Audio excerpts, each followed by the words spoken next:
अगर आप हमारे चैनल के साथ पहले से जुड़े हैं तो आप मेगालोडॉन और टाइटेनाबोआ से भली भांति परिचित होंगे। हमारे चैनल पर मेगालोडॉन और टाइटेनाबोआ दोनों की ही वीडियो उपलब्ध हैं और इस वीडियो को देखने से पहले आप उन वीडियोस को जरूर देख लें। जो लोग मेगालोडॉन और टाइटेनाबोआ के विषय में नहीं जानते वे सिर्फ इतना समझ लें कि मेगालोडॉन दुनिया की सबसे बड़ी शार्क थी और टाइटेनाबोआ इस धरती पर रह चुका सबसे बड़ा सांप था। मेगालोडॉन का सबसे पहला सबूत तब मिला जब वैज्ञानिकों ने 7 इंच लंबे दांतों का फॉसिल खोजा और इन दांतों की मदद से जब मेगालोडॉन के जबड़े को बनाया गया तो वे बेहद विशाल और खतरनाक था। वे इतना बड़ा था कि 3 इंसान आराम से इसमें समा जाएं। वही टाइटेनाबोआ का सबसे पहला सबूत साल 2009 में कोलंबिया में मिला। वैज्ञानिकों को जमीन के नीचे से एक 42 फीट लंबे सांप का फॉसिल मिला और इंसान यह देखकर हैरान हो गया कि धरती पे कभी इतने बड़े सांप भी रहा करते थे।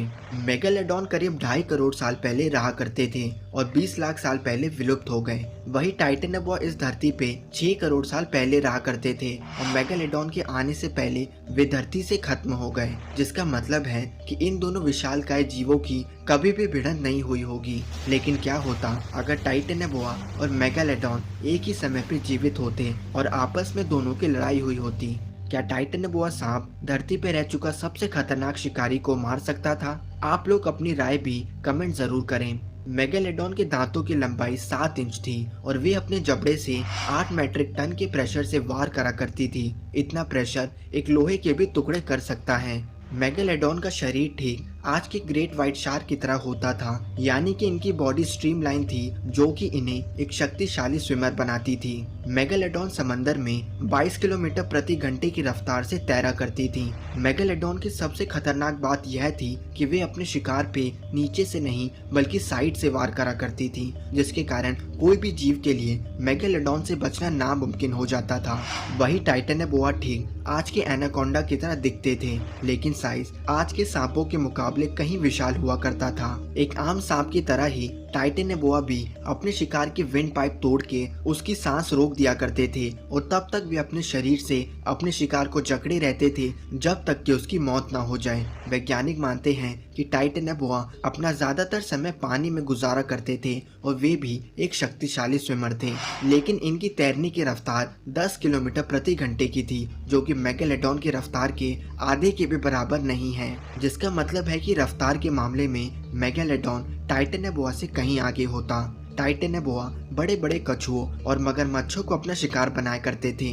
तो सवाल यह है कि अगर टाइटेनाबोआ बड़े मगरमच्छों को मार सकता था तो मेगालोडॉन को क्यों नहीं? अगर टाइटेनाबोआ को एक मेगालोडॉन को मारना है तो उसे सबसे पहले किसी तरह से मेगालोडॉन के शरीर को जकड़ना होगा, क्योंकि टाइटेनाबोआ एक सांप था और हर एक सांप की तरह वे अपने शिकार को सिर्फ घुटन से ही मार सकता था। लेकिन उसके लिए मेगालोडॉन के शरीर को जकड़ना एकदम नामुमकिन सा था, क्योंकि जहां टाइटेनाबोआ 42 फीट के थे वहीं मेगालोडॉन 60 से 70 फीट के हुआ करते थे और वजन करीब 10 हाथियों के बराबर हुआ करता था, जो कि टाइटेनाबोआ के मुकाबले 8 गुना ज्यादा है। जिसका मतलब है कि अगर टाइटेनाबोआ किसी तरह से मेगालोडॉन को जकड़ भी ले फिर भी उसे जान से नहीं मार पाएगा, क्योंकि मेगालोडॉन के लिए इस जकड़न को तोड़ना कोई बड़ी बात नहीं होती। इस लड़ाई में अगर देखा जाए तो टाइटेनाबोआ की लंबाई उसके लिए सबसे बड़ा डिसएडवांटेज होता, क्योंकि टाइटेनाबोआ बहुत विशाल सांप थे, जिसका मतलब है कि मेगालोडॉन के लिए टाइटेनाबोआ को शिकार बनाना और भी आसान हो जाता, क्योंकि मेगालोडॉन टाइटेनाबोआ को कहीं से भी पकड़ सकता था और टाइटेनाबोआ ऐसे में कुछ भी नहीं कर पाता। और जैसा कि मैंने आपको बताया कि मेगालोडॉन का बाइट फोर्स करीब 8 मीट्रिक टन का था, यानी कि अगर एक बार मेगालोडॉन ने टाइटेनाबोआ को अपने जबड़ों से पकड़ लिया तो वे कुछ ही सेकंड्स में उसके शरीर के टुकड़े टुकड़े कर देगा और पूरे टाइटेनाबोआ के शरीर को भोजन बनाने के बाद भी मेगालोडॉन का पेट नहीं भरेगा। इन सभी बातों से यह साफ है कि टाइटेनाबोआ का मेगालोडॉन के सामने टिकने का कोई चांस नहीं और बिना सवाल के मेगालोडॉन ही इस लड़ाई का विजेता होता। तो दोस्तों, आपको क्या लगता है इस लड़ाई में कौन जीतता? अपनी राय कमेंट जरूर